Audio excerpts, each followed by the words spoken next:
इस कार्यक्रम में उपस्थित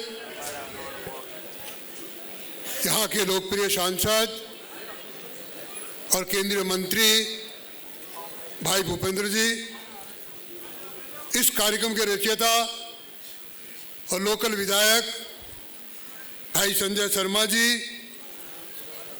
हमारे पूर्व विधायक भाई रामेश जी और हमारे वरिष्ठ नेता आदरणीय धर्मवीर जी, जिला अध्यक्ष भाई गुप्ता जी, महासिंह चौधरी जी, क्षेत्रीय विधायक तिजारा के आदरणीय बाबा बालकदास जी, क्षेत्रीय विधायक कुमेर रमेश खींची जी, क्षेत्रीय विधायक बांसुर देवी सिंह जी शेखावत, हमारे पूर्व मंत्री हेम सिंह जी भड़ाना, हमारे विधायक सुखवंत सिंह जी, भारत विकास परिषद के संरक्षक आदरणीय के गुप्ता जी, हमारे पूर्व जिला अध्यक्ष अशोक अग्रवाल जी, मंजीत चौधरी, बलवीर सिंह जी छिल्लर, संजय निरुका जी, इंद्रजीत सिंह जी, जयराम जाटव जी, मनाराम जी मीणा, जिला प्रमुख जी और उपस्थित मेरे कार्यकर्ता बंधुओं, माताओं, युवा साथियों, मेरे सामने संकट है कि अब तक जो आपके सामने बोलता था वो कई मेरी पाबंदियां हैं जो वो आज मैं नहीं बोल सकता, लेकिन अलवर के बारे में या अलवर जिले के बारे में जो कुछ आपके लिए बनना चाहिए वो आपके सारे विधायक, पार्टी के सारे संगठन के पदाधिकारी और आपके लोकप्रिय सांसद, हमारे मारवाड़ में कहते हैं ना, अभी कुछ माताएं पानी की चिंता कर रही थी, बहुत सही चिंता कर रही थी, लेकिन मारवाड़ में कहावत है कि मामा रव्याव और माँ पुरुषने वाली, तो अब भूपेंद्र जी और ये सारे विधायक हैं तो आप पानी की चिंता मत करो। इन्होंने कितनी व्यवस्था की है, शायद या तो इनकी भाषा आप समझ नहीं पाए हो, जो आज तक किसी ने प्रयत्न नहीं किया, उससे ज्यादा कैसे पानी हर घर तक पहुंचे उसकी चिंता ये लोग कर रहे हैं। तो मैं इस विषय में तो इतना ही कहूंगा। मैं थोड़ा मेरे जीवन के बारे में, हम सब संगठन के कार्यकर्ता हैं और ये जो मेरे सामने बैठे हैं लगभग मैं मानता हूं 80% से ज्यादा लोगों के नाम और व्यक्तिगत मेरा उनसे परिचय है और हम सब लोगों ने इस पार्टी का कई उतार चढ़ाव देखा है। चढ़ाव आता है, बड़ा जोश होता है, उतार आता है, निराशा आती है, लेकिन अब दृश्य बदला है मेरे भाई। मैं जब अपने बारे में कल्पना करता हूं, मैं तो साधारण विद्यार्थी था कॉलेज का, लेकिन अच्छा घुड़सवार था। घुड़सवारी की वजह से संघ वालों की नजर पड़ी, मुझे संघ का प्रचारक बना दिया और प्रचारक बना के धीरे धीरे आगे बढ़ाते गए। कभी मैंने कल्पना की थी क्या कि मैं इस तरह से संघ का संरक्षक के नाते जिला प्रचारक का काम करते करते, किसान संघ का काम करते करते, अभी मेरी बहन खड़ी हो गई थी जोश में जयकारा करने के लिए, उस समय यह काम करती थी।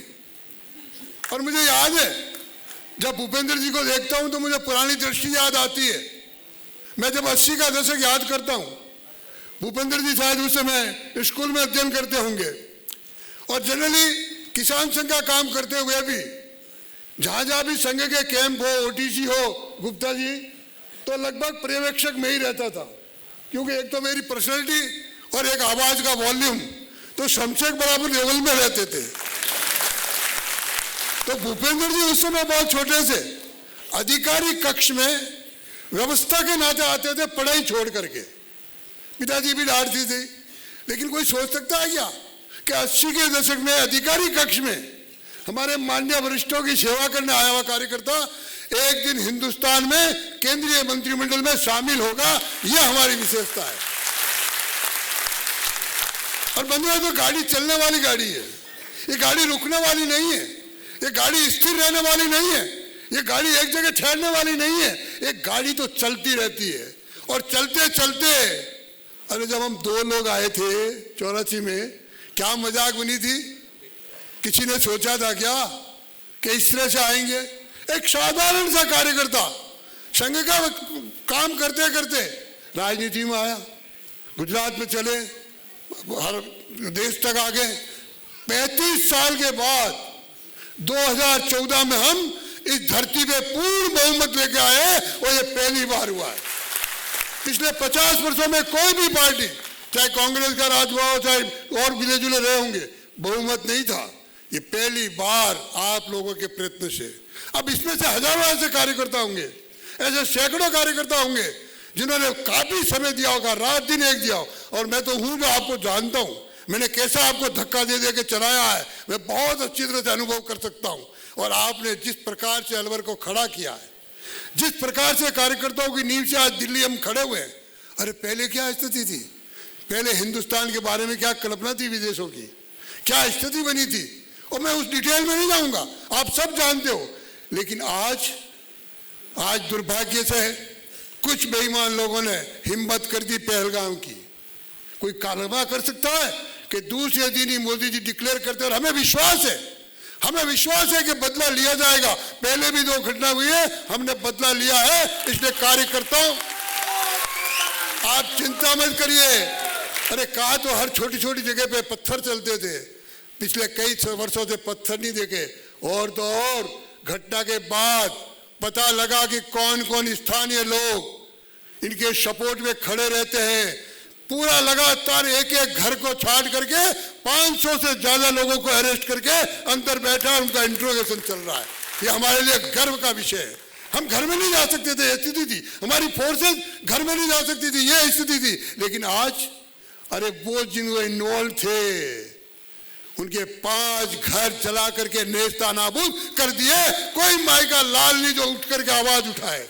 ये बदला हिंदुस्तान मेरे मित्रों, ये बदलाव हिंदुस्तान में आया है। और तो और पूरी दुनिया क्या कहती है जब ये घटना घटी? पहले भी घटना घटी है, हमारे राज्य में भी घटी, उससे पहले भी घटी है। कहीं विदेश के देश हमारे साथ नहीं थे। आज अमेरिका भी कह रहा हम साथ है, आज ईरान भी कह रहा हम साथ है, आज रशिया भी कह रहा हम साथ है, और तो और यूएई भी कह रहा है कि आप जो कार्रवाई करनी है करो, हम तुम्हारे पीछे खड़े हैं। बंधुओं, जब बुजुर्ग यहाँ आदरणीय बलवीर सिंह जी करुण बैठे हैं, मैं उनको प्रणाम करता हूँ चरणों में। हमारे काल के कार्यकर्ता है, क्या कल्पना थी पहले? ऊपर आ गए तो हाँ, प्रणाम सर। तो मैंने अभी सामने देखा था, विराज। तो वो उस काल की घटना है कि जहाँ तो हम कल्पना करते थे कि ये क्या स्थिति हो गई, देश में बारे में क्या सोचेंगे। और हमारे मन में थी, बड़े बुजुर्ग जब कहते थे कि हिंदुस्तान विश्व गुरु था, हिंदुस्तान सोने की चिड़िया थी, तो हम जैसे जवानों के मन में आती थी ये बड़े सब गप्पे मार रहे, यहाँ तो कहा खाने का पता नहीं, पानी का पता नहीं, मेडिकल का पता नहीं, या कहाँ ये सोने की चिड़िया थी। लेकिन आज अगर रशिया और यूक्रेन लड़ता है तो अमेरिका का राष्ट्रपति कहता है अगर इनमें कोई समझौता रोक सकता है तो हिंदुस्तान का प्रधानमंत्री, आपका स्वयंसेवक नरेंद्र मोदी रोक सकता है। यह परिवर्तन आया मेरे भाई, यह परिवर्तन आया मेरे भाई। इसलिए क्यों स्थानीय, मैंने भी कितनी जिम्मेवारियां ली। अब मैं सोचूं, अगर मैं ये सोचूं कि मैं ही सारी जिम्मेदारी लेता जाऊं तो ये करना गलत है। नए लोग आएंगे, नए लोग जुड़ेंगे, हम लोगों को जोड़ेंगे, हम लोगों को मिलाएंगे हमारे साथ। हमने भी मिलाया। बंधुओं, मैं तो यहाँ था, आपके सामने साक्षी हूँ, पुराने लोग जानते भी हैं। 90 में जब हमने सरकार बनाई तो पहली बार सरकार बनी तो मिली जुली सरकार बनी थी। हम 74 जीते थे और 56 जनता दल जीता था। लेकिन हम जनता दल को इस साल भर में भूपेन्द्र जी हमने स्प्लिट किया, जनता दल डी बनाया। 92 में जब ढांचा तोड़ा गया तो 5 सरकारें भंग की, और 5 सरकारें में राजस्थान, मध्य प्रदेश, उत्तर प्रदेश, दिल्ली और हिमाचल। और जब 93 में चुनाव आया, 93 में जब चुनाव आया, कई रिपीट नहीं हुए। वो जो हमने जनता दल के लोग लाए, तो आज भी इसमें बैठे हैं कई लोग, वो हमारे साथ आए। और सिर्फ राजस्थान में ही आदरणीय भैरू सिंह जी 93 में मुख्यमंत्री बने। ये हमारा संगठन कौशल्य होना चाहिए। अब उस समय कई लोगों को लगा होगा अभी कैसा संगठन मंत्री है ये कहाँ से लिया है ऊट पटांग लोग। लेकिन ऊट पटांग लोगों के लाए बिना ये आगे नहीं बढ़ सकते। हमको लोगों को जोड़ना होगा, हम लोगों को साथ लेना होगा। अरे हमका मन गंगा जैसा रखना होगा। कहाँ गंगा चलती है गंगोत्री से, कितने नदियां मिलती है, लेकिन हरिद्वार में भी गंगा जल वही पवित्र रहता है। इसलिए बीजेपी वही पवित्र रहेगा। अगर हमने संगठन नहीं जोड़ा होता, हमने अलायंस नहीं बनाया होता, हमने एनडीए अपना नहीं बनाया होता, तो क्या नरेंद्र मोदी जी ताकत से काम कर सकते थे? और कल ही अगर आपने नरेंद्र मोदी जी का भाषण सुना हो, आज ये इंडिया टीवी पे उन्होंने लाइव इंटरव्यू था, उन्होंने कहा हमने जीवन में जोड़ना सीखा है, हमने अपने लिए नहीं सोचा है, हमारे लिए राष्ट्रीय प्रमुख है। अब आज ही लाइब्रेरी का उद्घाटन हुआ। अब आप कल्पना करते हो कि जिले में 101 ऐसी ई लाइब्रेरी बनेगी जिससे बच्चे जाके पढ़ सके, बच्चे जाके शिक्षित हो सके। और मेरे ख्याल से भूपेंद्र जी, मैं भी 10 साल 16 साल 12 साल सांसद रहा हूँ, सब सांसदों को भी जानता हूँ, लेकिन शायद ये इस तरह का एम्बुलेंस शहीद ई लाइब्रेरी का मॉनिटरिंग पहला है। इसलिए मेरी ओर से भी आपको साधुवाद, आपको धन्यवाद, क्योंकि यहाँ की शिक्षा भी जरूरी है। ये शिक्षा के बिना चलना नहीं। अब देश आगे बढ़ रहा है, देश बहुत जोरों से आगे बढ़ रहा है और हमने कल्पना की कि 2047 तक विकसित राज्य बनाना है।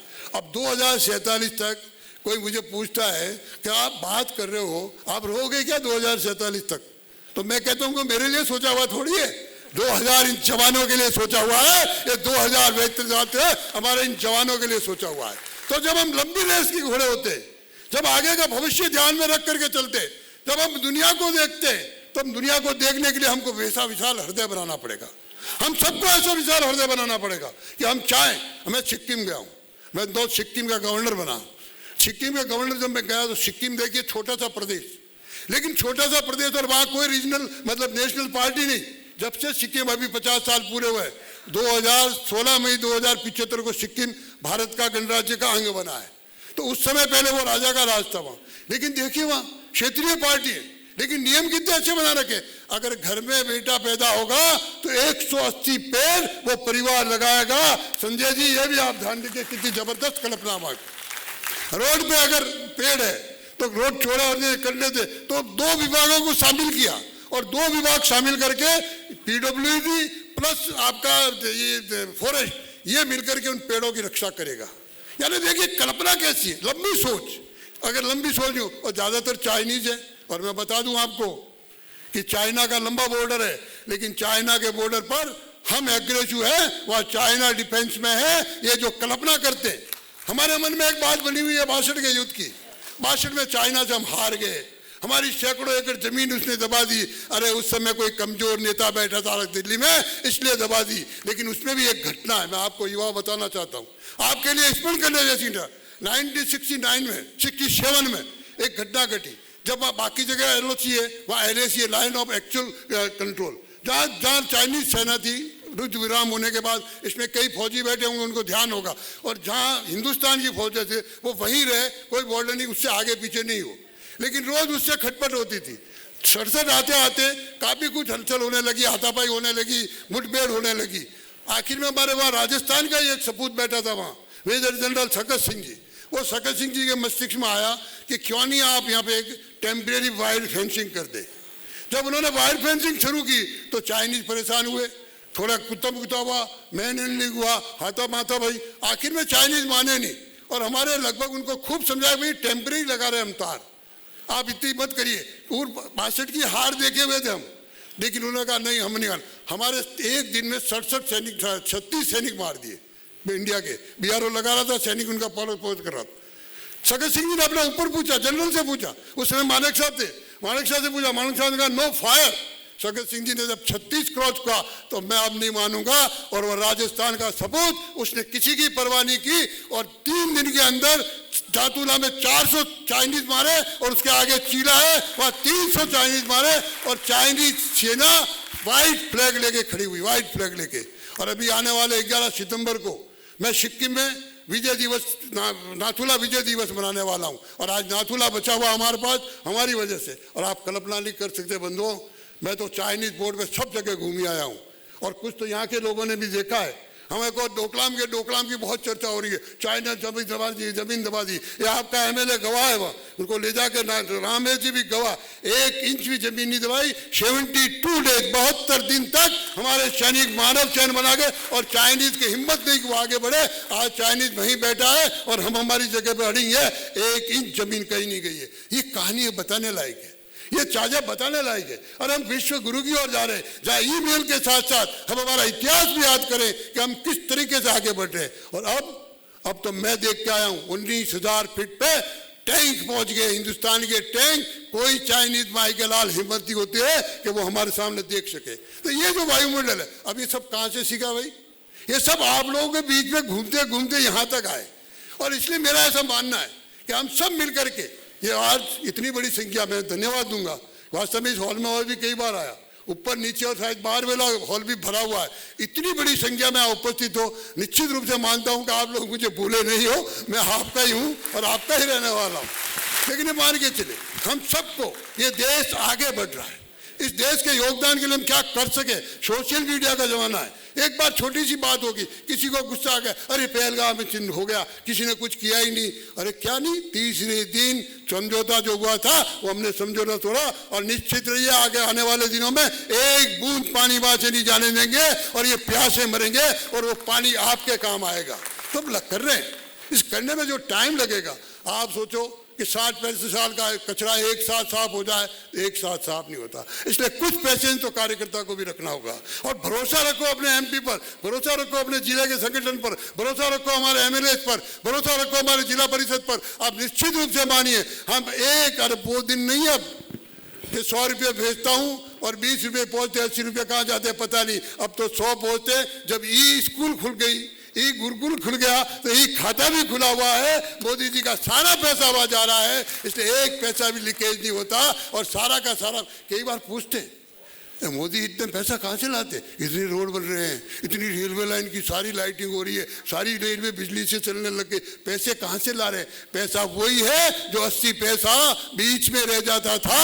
अब यहाँ वो 100% पैसा लग रहा है और विकास आपको दिख रहा है आपके सामने। इसलिए बंधुओं, भरोसा रखिए, बिल्कुल भरोसा रखिए। और मैंने तो बहुत जीवन में उतार चढ़ाव देखा है, बहुत उतार चढ़ाव। और संगठन को ऐसा मजबूत करिए। मैं एक घटना कहकर मेरी बात पूरी करूंगा। आदरणीय भैरू सिंह जी 93 में जब चुनाव लड़ना था तो उनके मन में आई बात कि हम गंगानगर से लड़ूंगा। मैंने कहा साहब गंगानगर दिक्कत आएगी आपको। नहीं कि मैं वहीं से लड़ूंगा, जीत कर ली। तो मैंने एक विभूति जैसे कार्यकर्ता, इनके दोस्त ही है पुष्प जी को कहा, मैंने कहा 1000 वाली से फार्म भर दो। अब आप देखिए संगठन की ताकत, जो संगठन के पदाधिकारी है उनको भी कहना चाहता हूं कि आप नीचे इतना होमवर्क करिए, नीचे इतनी तैयारी रखिए। हमने जब फार्म भरा तो अखबार में छप गया, अखबार में छप गया तो भैरू सिंह जी ने हमारी बड़ी क्लास ली। मैं जाऊंगा नहीं, मैं आऊंगा नहीं, मैं तो गंगानगर सीट खाली करूंगा। और भगवान की कृपा, संगठन की ताकत ऐसी कि गंगानगर में तो हार गए और वहां से जीते बाली से, इसलिए भैरू सिंह जी मुख्यमंत्री बन गए। तो ऐसी संगठन की ताकत भी खड़ा करो। इतने बढ़िया नेता मिले, इतना बढ़िया संगठन मिला, इतना बढ़िया नया, और नए लोगों का जमाना है भाई, चिंता मत करो। और भजन लाल जी के जब वो नाम आया तो कई लोगों के मन में आया अब तो अब बारी आने वाली, तो आने वाली, आप चिंता मत करिए, बारी सबकी बारी आने वाली है। सब ध्यान से देख रहा है। हमने इतने वर्ष करी मेहनत, अब हमने तो सूखे में हल चलाया भाई। अब कल्पना करो 80 का, कल्पना में तो 72 का प्रचारक। उस काल में क्या था, यहाँ भी मोटरसाइकिल जाते थे, जीप से जाते थे, कैसे घूमते थे। अब सूखा काल नहीं है मेरे भाई, अब तो हरा भरा काल है। संजय जी जैसे हरे भरे हो रहे, भूपेंद्र जी जैसे हरे, वैसे सब 80 से हरे भरे। इसलिए हम सब लोग, और ये वो नहीं, ये हम सब ऐसे लोग, ये बने भाव रख करके हम चुप कर गए और मोदी जी के लक्ष्य को एक एक को पूरा करें। मोदी जी की जो चीजें हैं, जो बात है, उनको कैसे पहुंचाए। और एक काम और कहूंगा जो मुझे कहना नहीं चाहिए लेकिन फिर भी मैं कहूंगा, मैं ये कहूंगा कि जितने लाभार्थी है मोदी जी की योजनाओं का, मैंने वहां अधिकारियों को भी पाबंद किया सिक्किम में कि आप 5 सुबह 11 बजे आना और शाम को 5 बजे चला जाना, ये नहीं चलेगा। अपने क्षेत्र में कम से कम 2 परिवार, 4 परिवार, 6 परिवार ऐसे रखो जिससे तुम्हारा लाइव कांटेक्ट हो और ताकि उनमें जो अवगुण नहीं आए, सिक्किम की पहचान बनी रहे। इसलिए मैं आपसे भी आग्रह करूंगा, चाहे 10 लाभार्थी हो, चाहे 5 लाभार्थी हो, चाहे 15 लाभार्थी हो, अपने साथ रखो, अपने संकल्प बनाओ, उन्हें याद कराओ ये पैसा तुम्हारे मोदी जी की योजना से आ रहा है, ये और नहीं पहुंच रहा है तो उसकी चिंता भी आप करो। ये अगर आप करने लग गए तो जो अभी वोट पड़े ना, उससे और ज्यादा वोट आपके पास पड़ने वाले हैं। इसलिए इसकी चिंता आप अवश्य करें। आप लोगों ने मेरा सम्मान किया, वास्तव में तो सम्मान कभी हुआ नहीं, पर महामहिम में तो सम्मान भी हो ही रहा कई जगह। मैं भी जा रहा हूँ बस्ती से, चलो, तो मुझे एक काल देखने का भी अवसर मिला पार्टी की वजह से। एक बार पुनः आपको धन्यवाद देते हुए, भारत माता की, मजा नहीं आया यार, थक गया। भारत माता की, भारत माता की, भारत माता की।